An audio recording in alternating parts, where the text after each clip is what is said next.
कार्यक्रम कौन रही आमर जिला स्तरीय परबर स्पोर्ट्स इवेंट इनाग्रेशन होती प्रथम दिन में आमर आज भलीबल बैडमिंटन और स्केटिंग तीनो इवेंट रही पर्यायक्रमे आम जयपुर स्पोर्ट्स कम्प्लेक्स संतरण और एथलेटिक्स रही फुटबॉल फुटपाथ हम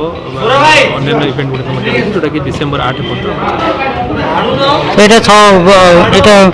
ब्लॉक म्युनिसिपालिटी ये सब जाकर जो जोगाऊँ टाइमिंग केमती रही तार कार्यसूची कौन रही विनर मैंने ब्लॉक लेवल आउ एनएससी लेवल जो मैंने विनर अच्छा से टीम मैंने पार्टिसिपेट कर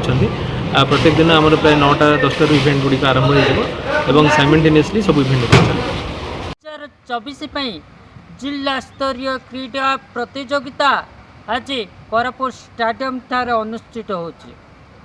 बैडमिंटन ठारो आरंभ करी भलीबॉल पर्यंत आज खेला जीवाकु विभिन्न खेल मध्य अन्यतम थिला बेले या डिसेम्बर 8 पर्यंत चलिबा एवं परवर्ती समय कृति प्रतियोगी मानकु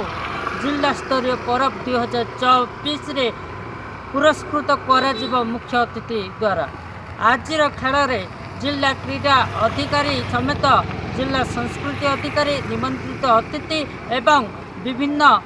खेलाड़ी माने आओ कमिटीर मेंबर माने जोग देते। कोरापुट जिला प्रतिनिधि Dayashree Pattnaik report BMC TV Odia.